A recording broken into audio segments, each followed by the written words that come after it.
사도행전 27장 16절에서 18절까지의 말씀을 저와 여러분이 교독하도록 하겠습니다. 가우다라는 작은 섬 아래로 지나 간신히 거루를 잡아 끌려올리고 줄을 가지고 선체를 눌러 감고 수르디스에 걸릴까 두려워하여 연장을 내리고 그냥 쫓겨가더니 18절 읽겠습니다. 우리가 풍랑으로 심히 애쓰다가 이튿날 사공들이 짐을 바다에 풀어버리고 아멘. 하나님, 우리의 모든 짐을 주님께 맡겨드리기를 원합니다. 주님께서 우리들의 삶을 인도하여 주시옵소서. 예수 그리스도의 이름으로 기도드립니다. 아멘. 이 27장, 28장의 말씀은 로마로 가는 항해인 것입니다. 그래서 지금 항해를 잘 왔는데 지금 그르데 섬에서 미항에 머물렀다면 유라굴로 광풍을 만나지 않습니다. 그런데 바울의 말을 듣지 않고 당연한 거지만 그들 입장에서는 하나님의 말씀을 듣지 않고 세상 사람들의 말, 왜냐하면 노련한 경험이 있으니까 지혜가 있으니까 그들의 말을 들어서 어떻게 됐냐? 유라굴로 광풍을 만나게 됐습니다. 그러니까 우리가 꼭 기억하셔야 되는 것은 세상 사람들이 아무리 전문가고 박사고 오래 경험하고 이렇게 해도 하나님과 비길 수 없습니다. 하나님과 견줄 수는 없습니다. 세상의 어떤 무엇도 아무리 대단한 사람이라 해도 하나님과 비교할 수는 없습니다. 그래서 우리가 기억해야 되는 것은 하나님 말씀에 순종해야 돼요. 세상 사람들이 아무리 대단해 보이고 그분들이 아무리 대단해 보여도 똑똑하다 할지라도 그분들의 말을 들어서는 안 되는 것입니다. 하나님의 말씀이 있다면 하나님의 말씀을 들어야 되지, 세상에 아무리 전문가라고 해도 박사라고 해도 그분들의 말을 신뢰하지 마십시오. 하나님의 말을 신뢰하는 것이 생명의 길입니다. 지금 우리가 보고 있잖아요. 그래서 유라굴로 광풍 만난 거예요. 안 그랬으면 그냥 편안하게 왔을 것입니다. 그러니까 하나님 말씀 들으면 생명의 길이 있고 평안이 있고 감사가 있는데 하나님 말씀 안 들으면 어떻게 됩니까? 고난 가운데 괴로워하는 인생이 되는 것이에요. 그래서 우리 하나님 말씀 잘 듣는 자 되기를 원합니다. 그래서 어제 이제 유라굴로 광풍을 만나가지고 괴로운 지경에 이르렀습니다. 16절 말씀을 보겠습니다. 가우다라는 작은 섬 아래로 지나 간신히 거루를 잡아. 감사한 일입니다. 이제 유라굴로 광풍 만나가지고 배가 파손당할까 했는데 그런 건 아직 아니고 지금 가까이에 가우다라는 섬을 만나가지고 그 아래를 지나는 겁니다. 섬에 또 가기에는 좀 작은지 가기에는 좀 그런 것 같고, 그래서 간신히 지나 이 거루라는 거를 우리가 봐야 되는데 구명보트입니다. 지금으로 얘기하면 구명보트예요. 구명보트. 그래서 이 거루를 잡아가지고 구명보트도 필요하지 않습니까? 배가 파손되는 것을 될 수 있는 가능성을 예비해서 필요합니다. 그러면 이제 그거 타고 넘어가야 되기 때문에 그거 없으면 이제 병고가 생기면 어떻게 할 수 있는 방법이 없는 거죠. 그걸 잡았다는 얘기입니다. 17절에 끌어올리고 이제 거루를 구명보트를 끌어올렸다는 거예요. 줄을 가지고 선체를 둘러 감고 왜냐하면 빠지면 안 되니까 단단히 감았다는 거예요. 여기까지는 이제 구명보트를 잘 이제 지켰다는 이야기를 하는 것입니다. 근데 그 뒤에 스르디스에 걸릴까? 이 스르디스가 뭐냐 하면 모래밭이에요. 모래밭. 그러니까 모래 이제 언덕이 있으면 가기가 지금 못 가잖아요. 배가 가려면 물이 있어야 이렇게 가는 건 아닙니까? 배가 그래도 어느 정도 몇십 명 탔으니까 좀 어느 정도 규모가 있을 거 아닙니까? 작은 배가 얕은 물에 갈 수 있는 그게 아니에요, 지금. 구명보트 정도면 갈 수 있을지는 모르겠는데, 이거 모래밭에 걸리면 못 가잖아요. 모래가 잔뜩 있는데, 그러니까 장애물이 있다는 거예요. 그럼 못 가는 거예요. 지금 걸려가지고, 걸릴까 두려워하여 연장을 내리고 그냥 쫓겨가더니, 그래서 이제 걸릴까 두려워해서 연장을 내려서 장비 같은 걸 내려가지고 그 다음에 그냥 쫓겨가더니, 지금 어떤 상황이냐면 유라굴로 광풍 가운데 지금 있습니다. 마음대로 지금 운행하는 상황이 아니에요. 바람 맞아가지고 순항하는 상황이 아닙니다. 지금 우왕좌왕 되고 있는데 간신히 지금 섬을 만나가지고 피해가지고 구명보트 그거 잡고 그 다음에 연장 내려가지고 좀 이렇게 살길을 모색하는 상황인 것이 지금도 아직까지도 우왕좌왕하는 상황인 거죠. 지금 평평하게 이래야지 이런 상황이 아닙니다. 몰아치고 호흡을 몰아치고 우왕좌왕 되는데 살이 중요하니까 일단 이거는 꽁꽁 매고 이러한 상황이 지금 있는 거예요. 왜냐하면 어제 유라굴로 광풍을 만났기 때문에. 그 다음에 18절의 말씀, 우리가 풍랑으로 심히 애쓰다가, 저 보십시오. 우리가 풍랑으로 심히 애쓰다가 나오잖아요. 이게 지금 하루 이틀이 아니고 나중에 보겠는데 2주가 넘게 이렇게 고생을 해요. 생고생을 하는 거예요. 그러니까 뭐 어떻게 하겠습니까? 그러니까 말을 잘 들으면 유월굴로 강풍 안 만나가지고 평안하게 왔는데 하나님께서 또 알려주셨잖아요. 그 바울의 말을 들었으면 이렇게 안 되는데, 그래서 우리도 하나님 말씀 잘 들어야 돼요. 그 다음에 애쓰다가 이튿날 사공들이 짐을 바다에 풀어버리고, 이게 지금 짐이 중요한 게 아니에요. 그럼 짐을 왜 풀었냐? 나중에는 기구까지 풀고 막 여러 가지 푸는데 배를 가볍게 해야지 이제 하기가 쉽잖아요. 그 당시만 해도 무슨 뭐 증기관이 있는 게 아니, 엔진이 있는 게 아니기 때문에 이거를 짐을 가볍게 하지 않으면 배가 무겁잖아요. 그러면 앞으로 가기가 좀 힘들겠죠, 그만큼. 그래서 그것 때문에 이제 짐을 푸는 거예요. 그러니까 지금 살려고 발버둥 치는 장면인 것입니다. 그래서 이 참 고통스러운 장면이죠. 풍랑은 몰아치죠. 밥은 뭐 넘어가겠습니까? 이제 음식도 이제 나중에 짐도 다 풀고 음식도 이렇게 버렸다고 저는 그렇게 보는데, 그러면 괴로운 지경이에요. 밥도 이게, 그리고 뭐 이렇게 조그만 배라도 타보셨는지 모르겠는데 뭐 유람선 이런 거는 괜찮아요. 좀 안전하니까 이렇게 좀 괜찮은데, 조그만 배 하면 유람선 좀 그럴 거예요. 막 울렁울렁 되잖아요. 배 타보시면. 그럼 뭐 이게 뭐 배멀미 막 오지 않습니까? 아무리 뱃사공이라 하더라도 평선은 괜찮죠. 평선은 뭐 배가 좀 이제 얕은 뭐 잔잔한 파도 정도야. 그거야 뭐 숙련된 경험이 있으니까 문제될 게 없어요. 배멀미를 하는가 이런 일이 전혀 없어요. 지금 이런 상황이 아닌 겁니다. 파도가 막 울렁울렁 돼가지고 막 오페 갔다 내려갔다가 막 바람은 불죠. 막 비는 내리죠. 이러면 고통스럽지 않겠습니까? 이거 뭐 난리가 나는 상황인 거예요, 지금. 그러니까 곧 배가 부서지고 그 다음에 뭐 어떤 일이 생겨도 전혀 이상하지 않은 상황입니다. 그리고 또 앞은 안 보이죠, 막 어두컴컴할 거예요.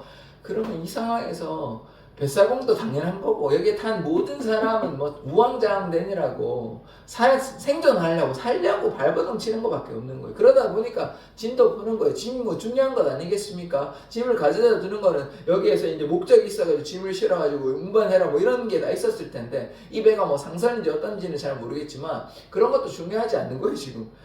제가 어젠가 그저께 말씀드렸잖아요. 불이 났어요. 불이 났는데 집에 이제 집 문서도 챙겨야 되고 금반지도 챙겨야 되고 이럴 상황이 아닌 겁니다. 지금 내가 지금 죽게 생겼어요. 내가 물에 빠져가지고 죽게 생겼어. 그럼 뭐 해야 돼요?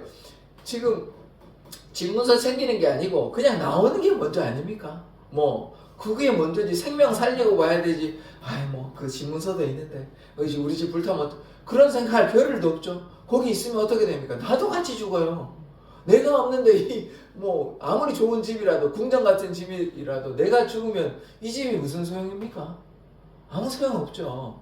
내가 사는 게 우선 아닙니까? 내가 있어야 이 집도 좋고 뭐 금반지도 좋고 뭐도 필요하고 하는 것이지 아무 소용이 없잖아요. 똑같은 상황이에요 지금. 광풍을 만나가지고 내가 죽게 생겼어요. 그럼 내가 살고 봐야 되는 게 생명이 가장 중요한 것 아닙니까? 짐이 무슨 중요하고 배가 뭐가 중요하고 내가 살 때 배가 중요하고 내가 살아있을 때 짐이 중요한 것이지, 지금 바로 죽게 생겼는데 짐이 무엇이 중요한 것입니까? 아무 필요가 없는 것이죠. 그러다 보니까 이렇게 다 이제 내버려 둔 것입니다. 그래서 무엇을 했냐? 다 내버려 두고 자기 살려고 지금 하는 거예요. 그 사람들 같이 살려고 이렇게 하는 것 아닙니까? 신앙이 이와 같다는 거예요. 신앙이 이와 같다는 거예요. 우리 하나님을 믿는다는 것은 세상의 것, 뭐 집문서, 뭐 그 다음에 금반지 뭐 이런 거 다 중요합니다. 세상 살아갈 때는. 그런데 만약에 내 생명을 잃어버린다면 집문서 중요하겠습니까? 불이 났는데 집문서가 중요하겠습니까? 금반지가 중요하겠습니까? 하나도 중요한 게 없죠. 뭐 다이아몬드가 뭐 얼마나 많이 있어도 그게 중요한 게 하나도 없죠. 그러니까 이런 우리 생각을 바꿔야 된다니까요. 그런데 그거 우리가 만약에 이제 이런 삶을 산다고 생각해 봅시다. 어떤 사람이 있는데 나는 하나님도 사랑하지만 나 금반지 그거 중요해, 집문서 중요해, 그 다음에 뭐 여러가지 내 기금속 그거 다 중요해 라고 생각한다면, 여러분 나중에 이제 죽고 이제 천국 가실 때 금반지도 메고 빌딩 그 집문서도 메고 그거 메고 다 가실 겁니까? 이 땅에 돈 벌었는데 그거 다 내 거니까 그거 다 이고 하늘 날아가지고 저 지금 땅에 이제 그 집문서 있으니까 하늘에 그 그대로 옮겨 주십시오 뭐 이러실 겁니까? 아니잖아요. 아무 상관이 없는 거예요. 그 내가 집문서를 가졌던 그거하고. 그리고 그거 배로 하나님이 그거는 땅을 위하여, 그리고 엄밀하게 우리가 잘 이해하면 그건 나의 성공을 위해서 그런 거고, 내가 물론 열심히 한 겁니다. 세상의 기준으로는 열심히 잘 살아, 세상의 기준으로는 열심히 잘 사셨네요, 칭찬받아 마땅한 겁니다. 근데 그 구원하고 상관이 있습니까? 상관이 없죠. 그런데 이제 집문서 옮겨가지고 뭐 이렇게 집문서 가져가면 하늘에서 아이고 그래 집문서도 가져왔네, 너 착하다 충성된 종이다, 뭐 하나님이 칭찬하십니까? 그거 가지고 전혀 상관이 없죠. 전혀 상관이 없죠. 그러니까 제가 이 얘기를 왜 하냐면, 이 땅에 우리의 삶이 뭐 집문서를 하고 뭐 명품도 둘러보고 명품백도 하고 뭐 여행도 다니고 내 세상의 왕이다, 아무 상관이 없어요. 그 구원하고는 하나도 필요가 없어요. 그런 삶은 하나도 도움이 되는 삶이 아니에요. 그럼 우리가 뭐 해야 되냐? 바울이 지금 뭐 하고 있습니까? 바울이 아쉬울 게 하나도 없는 사람이에요. 왜냐하면 바리새인 중에 바리새인이죠. 그리고 로마 시민권자죠. 재산은 없었겠습니까? 떵떵거리면서 잘 먹고 잘 살 수 있었어요. 그런데 이 사람이 예수님 만나고 뭐 합니까? 내가 이제 더 집문서를 더 많이 가져야지, 내 빌딩 하나 세워야 되지, 돈을 더 벌어야 되지. 예수님 만나고 이런 삶 삽니까? 아니면 내 삶은 필요 없고 나의 성공은 필요 없고 돈도 필요 없고 오로지 주님만 향해 나아가야 되지. 심지어 뭐라고 얘기합니까? 나의 생명까지도 주님께 드린다고 하지 않습니까? 고난이 있어도 현재의 고난과 장차의 그 영광과는 비교할 수 없다. 그러면 이 얘기를 제가 왜 하냐면, 하늘의 영광과 비교할 수 있는 건 아무것도 없어요. 이 땅에 하나님께 순종하면 이 땅의 집문서 그런 거와 비교할 수 없는 하늘의 놀라운 상급이 우리에게 기다리고 있는데, 여전히 우리의 시선이 어디에 있습니까? 이 땅에 있다는 거예요. 이 땅에 돈을 많이 굴려야지, 잘 먹고 잘 살아야 되지. 근데 오해하지 마십시오. 우리가요 괴롭고 힘들면 하나님 우리 돌보아 주십니다. 먹을 것이 없어가지고 하나님 먹을 것이 없는데 이거 어쩌합니까 하면 하나님 안 들어주시겠습니까? 제가 그 얘기 하는 게 아니고, 그거보다 욕심 부리는 건 안 된다는 얘기예요. 그 세상 사람의 방식 아닙니까? 잘 먹고 잘 살라고 내가 뭐 이것도 해야 되고 저것도 해야 되고 다른 사람 다 하는데 왜 나는 못하냐, 그런 생각하지 마시고 하나님을 향해서 좀 나아가시죠. 바울이 지금 그러고 있지 않습니까? 그러하면 제가 장담하건대 바울은요 하늘에 놀라운 상급이 있을 겁니다. 이 땅의 의리의리한 대저택보다 비교할 수 없는 하늘의 상급이 바울에게 기다리고 있을 것입니다. 왜냐하면 바울은 죽기까지 주님께 순종하였잖아요. 이 사람에게 의리의리한 대저택이 없다면 누가 대체 상급 받아야 되는 것입니까? 그러니까요, 바울 한번 보십시오. 세상 사람들은 뭐 자기 삶을 위해서 사는데 바울은 오로지 주님만을 위해 살았잖아요. 그러면 이걸 가지고 하늘의 상급을 다 받는다는 거예요. 그럼 우리에게 이 이야기가, 그리고 이 바울의 삶이 유라굴로 광풍에서도 고난 가운데서도 함께 하나님과 함께 하려고 나아가는 삶이라면, 어제도 제가 말씀드렸잖아요. 바울 때문에 사람들 지켜주셨다니까요. 바울을 지켜주셔야 되니까. 안 그러면 배가 파손돼서 물에 빠져서 다 죽게 되는 인생들이에요. 그런데 바울이 하나님께 순종하니까 죽음의 위기 가운데서도 하나님께서 지켜주신다니까요. 그러니까 바울도 하나님을 사랑하고 하나님도 바울을 사랑하는 거예요. 이 둘 다 서로 사랑하는 거 아닙니까? 이게 거룩한 신부의 삶입니다. 신랑은 당연히 신부를 사랑하죠. 하나님이 우리를 사랑하시니까 예수 그리스도 주셨지 않습니까? 그러면 결혼이요, 신랑만 잘하면 됩니까? 신랑이 뭐 열심히 해가지고 죽기까지 해가지고 아들도 주고 다 했어요. 그러니까 그게 뭐 자신을 준 거와 똑같은 거 아닙니까? 그러니까 신랑은 막 죽기 살기로 신부를 위해서 막 눈코 뜰 새 없이 막 눈물 흘려가며 막 괴로운데, 그래도 내가 신부를 사랑하니까 자식 잘 키워야 된다는 마음으로 막 죽기까지 밤낮으로 고생했어요. 그러면 신부는 뭐 고맙다, 계속 그렇게 해라, 열심히 해라, 고맙다, 너의 사랑은 나에게 너무나 기쁨이 된다, 뭐 이러고 있어야 됩니까? 신랑만 뭐 죽기까지 애를 쓰고 신부는 뭐 거저 그냥 뭐 그래 고맙다 뭐 이러고만 가만히 있으면 됩니까? 안 되죠. 안 되는 것 아닙니까? 신부도 열심을 가지고 신랑에 대해서 고마워하고 그러냐고 참 손발이 이렇게 고생하는데 아이고 피부도 거칠어졌다. 나도 당신을 위해서 나도 좀 열심히 해보겠다. 뭐 이런 거 돼야 되는 것 아닙니까? 꼭 일하는 것이 아니라 거기에 대해서 고맙고 자식도 잘 키우고 그것에 고마워하고 아이고 참 남편이 저렇게 고생을 하는데 내가 뭐 도와줄 건 없나? 때로는 또 음식도 싸가지고 가져가기도 하고 또 찾아가서 위로도 하게 해도 남편 힘들지 힘내라 뭐 이런 얘기 해야 되는 거 아닙니까? 그런데 뭐 남편이 고생을 하든 말든 그거 가져온 거 가지고 그냥 나는 뭐 호의호식하고 열심히 해라 그거 뭐 당연히 한 거 아니냐 나는 뭐 맨날 배달 음식 시키고 뭐 이러면 됩니까?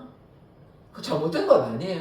세상살이에도 그러하면 우리가 욕할 건 아닙니까? 어떻게 저분은 저 사람은 남편이 저렇게 고생을 하는데 저 사람은 저렇게 자기 마음대로 자기 살만 해가지고 그렇게 살아가는 사람 실제로 있습니다. 그러면 우리 그 사람 욕하지 않겠습니까? 남편은 저렇게 생고생해가지고 바깥에서 저렇게 고생하는데 안에 있는 그 아내라는 사람은 맨날 집에서 그냥 카페나 다니고 뭐 자식은 그냥 내팽개치고 뭐 자기 명품 들러 다니고 뭐 그렇게 하면 다 손가락질 하지 않겠습니까?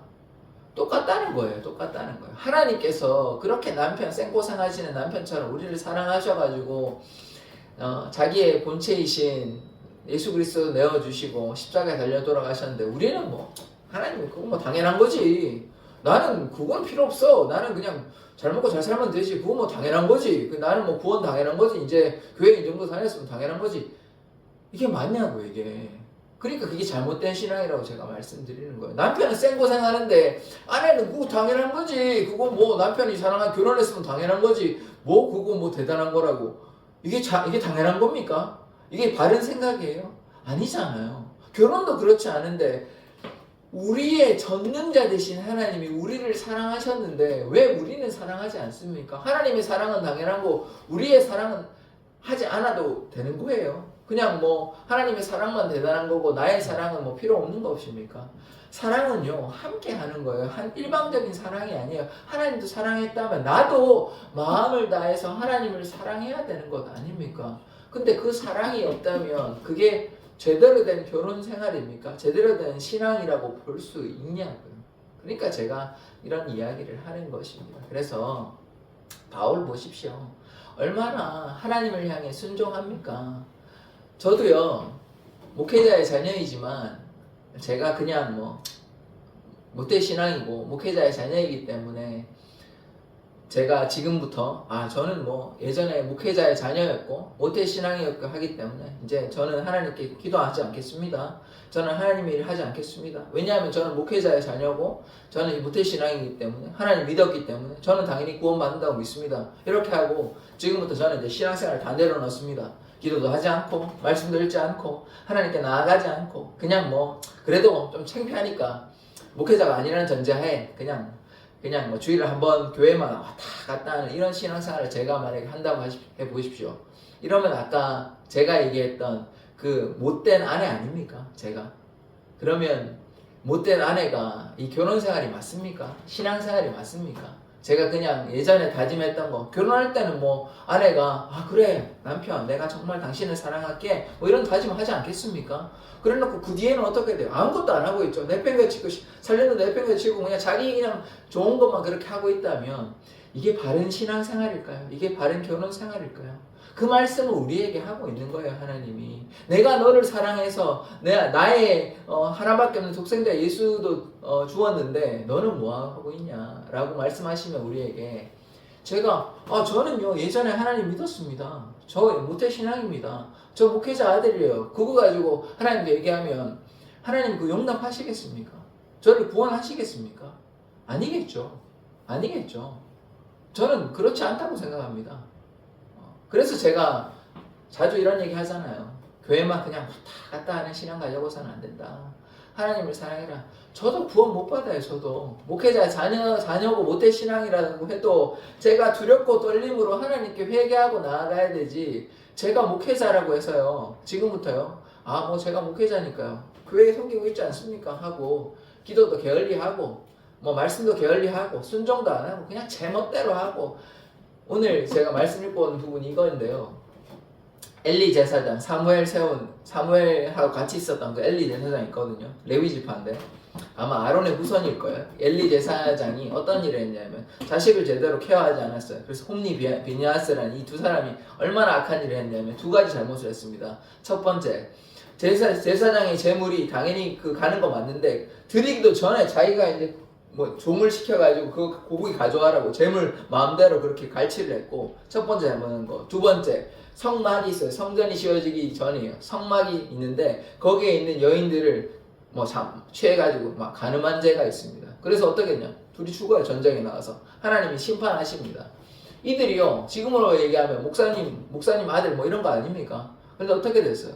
죄악을 범해가지고 어떻게 됐습니까? 하나님이 심판을 당했다니. 악하니까요. 그러니까요, 하나님께 불순종하면 뭐 목사님의 아들이건 목회자건 과거에 열심히 처음에는 첫사랑 가지고 열심히 섬겼어요. 그런데 지금 타락해가지고 사람들 속이고 호도하고 뭐 이런 목회자들이 있습니다. 제가 막 더 이상 얘기하지 않겠습니다. 그런데 그 사람에게 구원이 있겠습니까?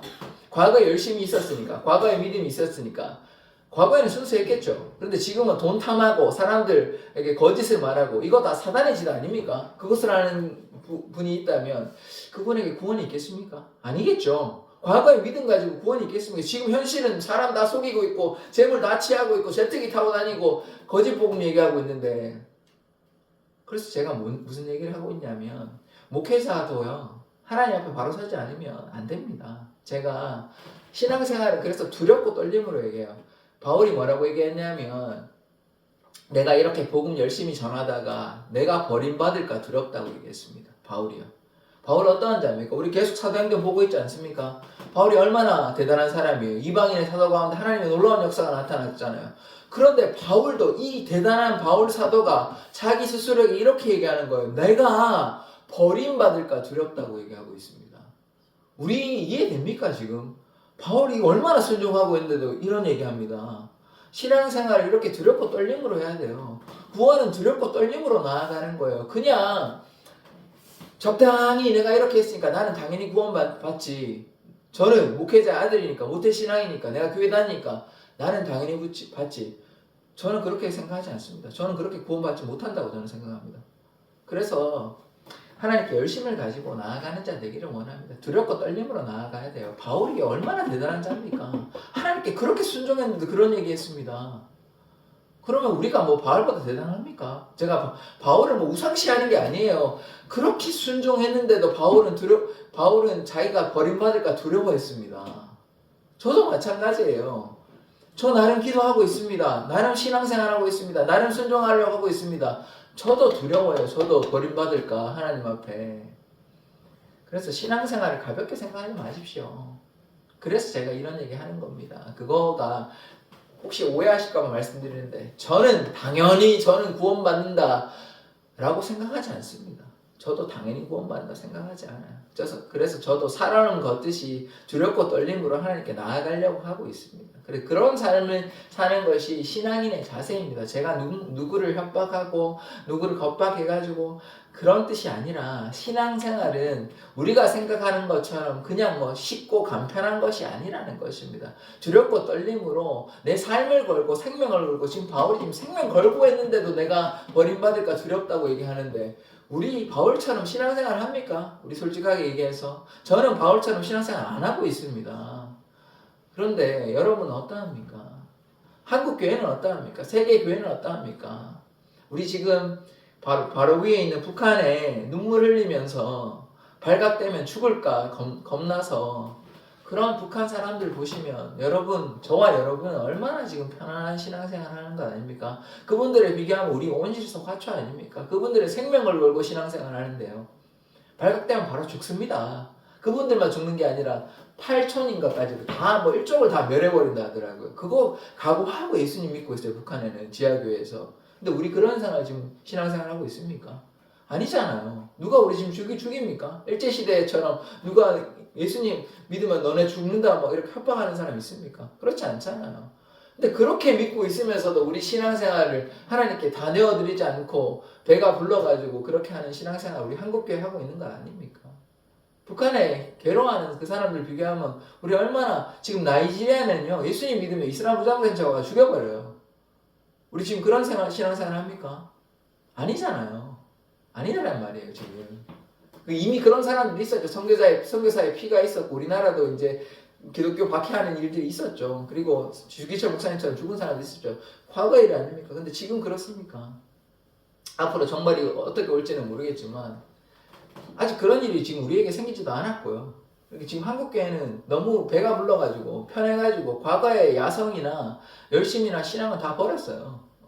그냥 일반적으로 쉽게 얘기하면. 뭐, 물론 열심으로 지금 권사님들한테 할 얘기는 아니지만 새벽에 열심히 나와가지고 이렇게 신앙생활 하시는 분들 제가 이 얘기를 할 건 아니지만 어쨌든 지금 안 좋아지는 건 사실 아닙니까? 그러면 우리가 어떻게 해야 되겠어요? 북한에 피눈물 흘려가지고 그렇게 숨죽이면서 울면서 기도하시는 그분들에 비하면 우리 신앙생활 너무 편하게 하고 있는 것 아닙니까? 그런데도 불구하고 우리가 하나님께 나아가기보다는 적당히 뭐 우리 잘 되는 거 중요하지, 내가 잘 먹고 잘 사는 거 중요하지, 그렇게 하면 하나님이 우리를 보셨을 때 얼마나 안타까우시겠습니까?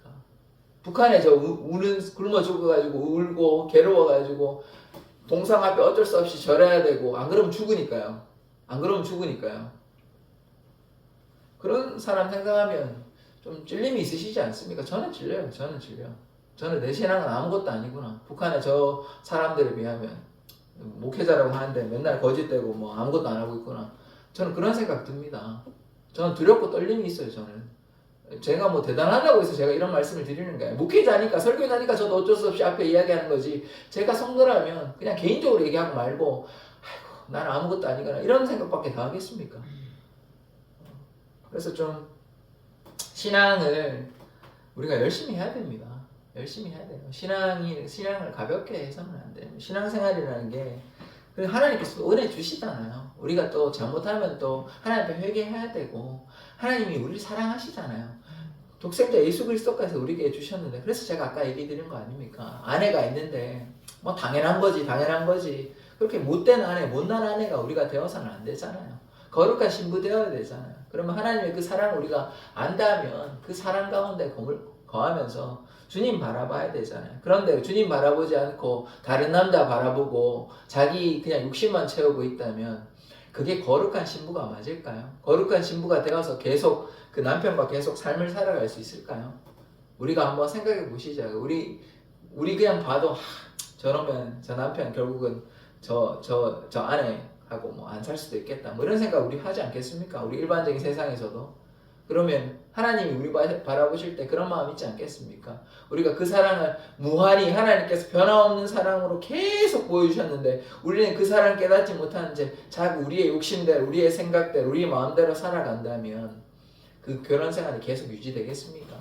마찬가지라는 거예요. 구원의 개념이 그러하다는 거예요. 하나님이 무한한 사랑을 베풀어 주셨고 하나님께서 우리에게 요구하시는 것이 있는데 우리는 날마다 불순종하고 잘못된 길로 나아가면 그 결혼 생활이 유지되겠습니까? 우리가 과연 하나님의 나라에 들어갈 수 있는 자격이 되겠습니까? 그래서 제가 말씀드렸잖아요. 이 땅에 하나님과 동행하지 아니하면 일상적인 동행이 없고 인격적 관계가 없으면 그 사람이 과연 영원의 삶에서 하나님과 동행할 수 있겠습니까? 이 땅의 삶에서 동행하는 것이 그게 구원의 길이고 생명의 길이에요. 근데 그거 하지 않는데 어떻게 나는 그냥 당연히 구원받았다고 얘기할 수 있겠습니까?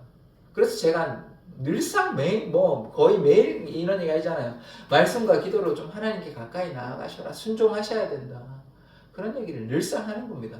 저도 그거 안 하면 저도 당당 못해요. 저도 해당 사항이 없을 거예요. 아마 저도 그러지 않으면. 과거의 열심은 필요가 없습니다.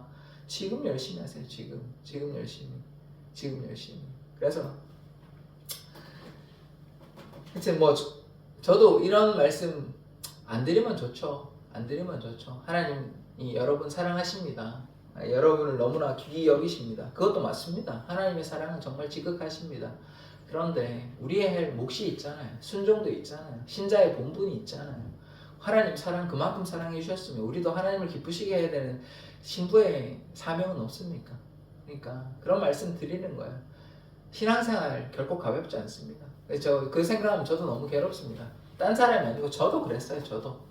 저도 신앙을 너무 가볍게 여기고 그냥 교회만 다니면 됐지 그냥 그랬어요. 저도 그냥 하나님께 나아가기보다는 말씀을 가까이 하는 것도 좀 은혜가 있으면 좀 읽고 기도도 내가 괴로우니까 내가 우울하니까 뭐 하나님께 기도할 생각도 들지도 않고 하나님께 나아가기도 싫고 교회도 가기 싫고 뭐 저도 그래요. 저도 그랬었어요 예전에. 아니, 그 마음 이해 못하는 건 아닙니다. 그러면요 어떤 삶을 살게 되냐? 하나님 모르는 사람은 상관이 없습니다. 하나님 모르니까요. 뭐 하나님 있으나 상관이 없으니까 그냥 마음대로 살아가요. 전혀 뭐 영향을 받지 않으니까 뭐 그 이랬든 저랬든 그냥 자기 생각대로 살아가요.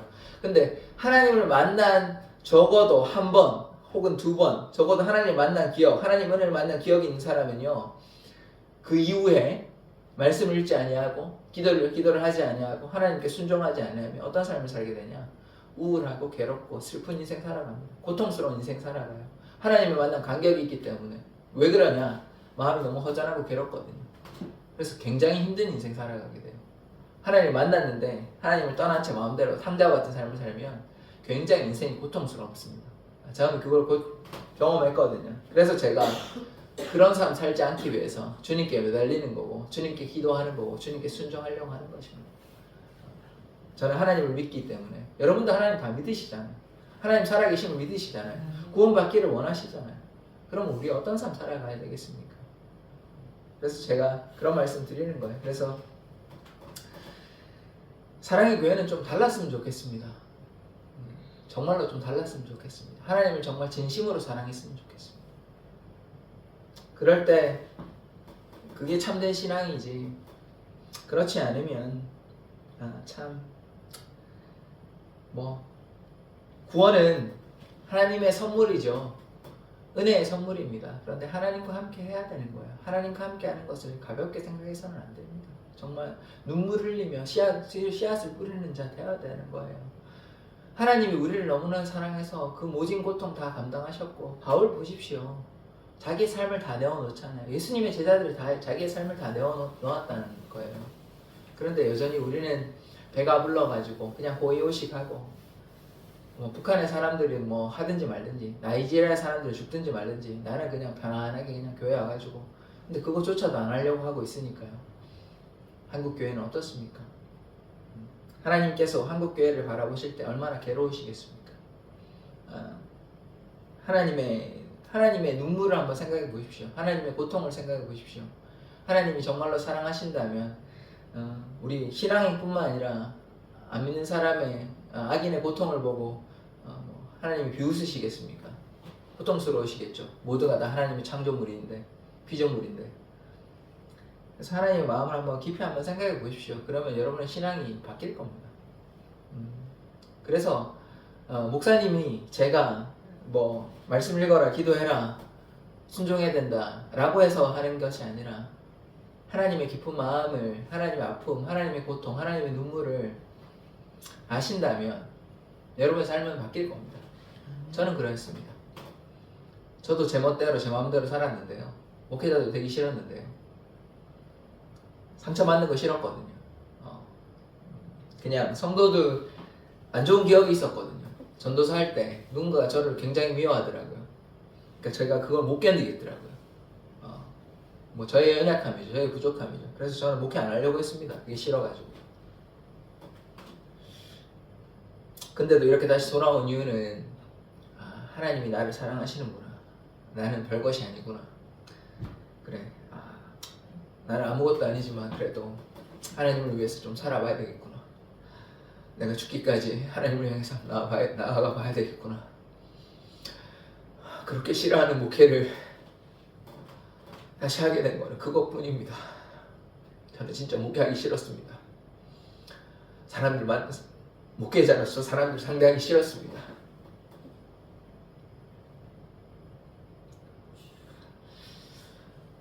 하나님을 좀 사랑해 보십시오. 하나님이 우리를 사랑하십니다. 저는 정말 목회하기 싫었다니까요. 상처받기 싫었다니까요. 괴롭기 싫었다니까요. 근데 제가 제천까지 와가지고 잠깐 인간적인 얘기 하겠습니다. 이 작은 교회에 와가지고요. 제가 여러분 생전에 한 번도 만난 적 없는 여러분한테 와가지고 제가 이런 거 하는 이유가 뭐겠습니까? 한번 생각해 보십시오. 여기에 세상의 영광이 있습니까? 제가 여기 세상에 인정이 있습니까? 제가 여러분들한테 이런 얘기하는 게 하는 이유가 무엇이겠습니까? 한번 생각해 보시라고요.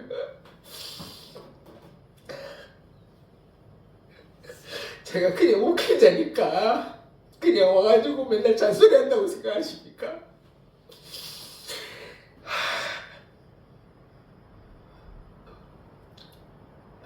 목회자의 그 괴로운 마음을 아십니까?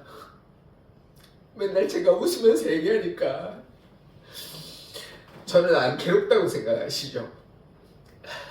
저 인내하는 거 저도 괴롭습니다. 성도들이 괴로워하면 저는 안 괴롭겠습니까? 교회는 안 나와가지고 방황하고 있는 그 모습 보면 하나님의 마음이 거기에 있는데 저는 안 괴롭겠습니까? 그래서 이런 얘기 하는 거예요. 그래서 이런 얘기. 하나님 제대로 믿으셔가지고 다 구원받는 거 원한다고요. 저는.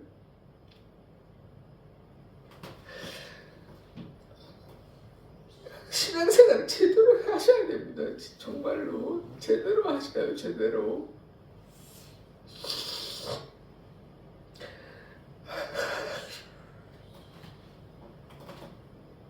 이게 하나님의 마음입니다. 하나님의 마음.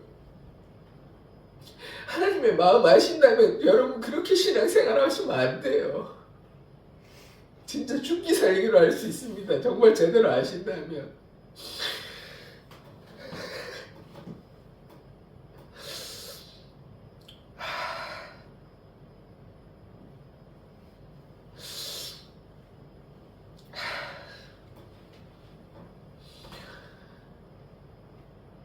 저도 인간적으로 힘들어요. 저도 힘듭니다. 교회가 부흥이 더디죠. 교회 나오시라고 해도 말씀도 안 듣죠. 한번 제 입장에서 한번 생각해 보십시오. 저는 어때요? 뭐 여러분도 다 각자 여러 가지로 힘드시겠지만 저는 뭐 날마다 기쁘고 감사하고 그렇기만 하겠습니까? 바울은 날마다 기쁨과 감사가 있었겠습니까? 감사만 있었겠습니까? 그 안에 고통이 없었고 그 안에 괴로움이 없었겠습니까? 하여튼 제가 바라는 건 딴 거 아니에요. 뭐 엄청난 분들이 와가지고 막 교회가 부흥되고 그런 거 바라는 거 아닙니다. 한 명의 한 명의 영혼이 주님 앞에 바로 섰으면 좋겠어요. 그래서 예수님 따라가고 다 구원 받으셨으면 좋겠어요. 그게 다예요. 저는 예전에는요 제가 교만해가지고 대형교회 뭐 크게 해서 되고 뭐 이런 생각도 한 적이 있습니다. 근데 지금 저는 그런 생각 없어요. 가고 싶지도 않아요. 저는 그냥 다만 바라는 게 20명이 됐든 30명이 됐든 그 한 사람 한 사람이 다 구원 받으셨으면 좋겠어요. 예수님 사랑해가지고 그게 다예요. 그게 다. 그런 마음으로 얘기하는 거지. 그래서 저를 오해하시지 않으셨으면 좋겠어요. 그런 마음으로 살아가니까요. 제가 뭐 사례비 적잖아요. 아시잖아요. 그래도 저는 감사해요. 그게 저한테 중요한 게 아니니까요. 하나님께서 저의 인생을 책임져 주시니까요. 그래서 제가 여기 와서 목회하고 있는 거예요. 저 목회 정말 하기 싫었다니까요. 제천에 제가 아무 연고도 없는데 여기 와서 왜 제가 이러고 있겠어요. 그래서 좀 그 마음 알아주십시오. 그리고 그게 하나님의 마음이라는 걸 좀 알아주십시오. 그래서 여러분 좀 신앙생활 제대로 하셔야 돼요. 마음을 다해서 하나님 사랑하라고 하나님께서 우리에게 말씀하시잖아요. 마음을 다하는 거 생명을 다해서 하는 거예요. 그냥 적당히 이 정도 했으니까 됐지 그게 아니고요. 그래서 제가 늘상 이렇게 말씀드리잖아요. 좀 말씀을 읽으셔라. 하나님을 사랑하셔라. 기도하셔라. 좀 변화되셔야 된다. 순종하셔야 된다. 그게 그냥 단순히 교회의 부흥을 위해서 영적인 성장을 위해서 말씀드리는 거 아니에요. 여러분 한 명 한 명이 하나님의 귀한 자녀로서 다 저는 구원 받았으면 좋겠어요. 그게 답니다. 그게 다예요. 그게 저의 진심입니다. 뭐 알아주시든 몰라주시든 하나님은 다 아시겠죠.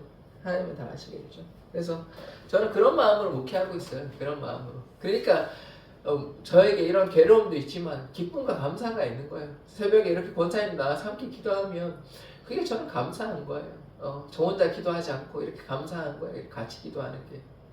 교회가 저 혼자 애쓰는 게 아니라 권사님들이 함께 해서 교회를 위해서 기도하시는 게 저는 그게 감사한 거예요. 그게 답니다. 그게 다예요. 그래서 이제 말씀을 마무리하겠습니다. 예. 바울과 같이 좀 자신의 삶을 한번 내어 던져 보십시오. 한번 해보십시오. 그렇게 하면요, 여러분이 믿으시지 않든지 저는 믿습니다. 하늘에 귀한 상급이 기다리고 있습니다. 그리고 여러분 인생의 문제도 주님께서 다 해결하여 주십니다. 제가요, 목회를 시작하니까 그 안 되던 결혼도 되고, 제가 얼마나 우울했는지 아십니까? 제가 너무 우울해가지고요, 삶을 좀 내려놓고 싶었습니다. 근데 겁나더라고요. 그래서 그렇게는 못했는데 너무 괴롭더라고요, 삶이. 왜냐하면 하나님을 잃어버렸으니까. 저는 하나님이 내 인생의 전부라고 생각했는데, 그래서 목회자가 되기로 하는데 목회자가 안 되고 삶이 괴로우니까요, 목회자도 되기 싫죠. 하고 싶은 것도 별로 없죠. 그럼 인생에 낙이 있겠습니까? 제가 그랬다니까요. 인생의 삶에 이유가 없는 거잖아요. 하나님이 없는데. 그래서 다시 하나님 만나고 이렇게 살고 있는 거예요. 그래서 저한테는 뭐 돈이 많고 적고가 그렇게 중요하지 않습니다. 뭐 성공하고 안 성공하고 저한테 중요하지 않아요. 저는 그냥 구원받고 싶습니다. 그게 다예요. 그런 마음으로 저는 목회자가 되었고요. 그래서 지금 우울하지 않으려고, 또 하나님께 순종하려고 날마다 기도하고 말씀을 읽고 그렇게 살아가고 있습니다. 그러니까 그렇게 하니까 믿음이 더 깊어지더라고요. 그래서 제가 날마다 말씀과 기도 얘기하는 거예요. 제가 부흥회 참석 안 해봤겠습니까?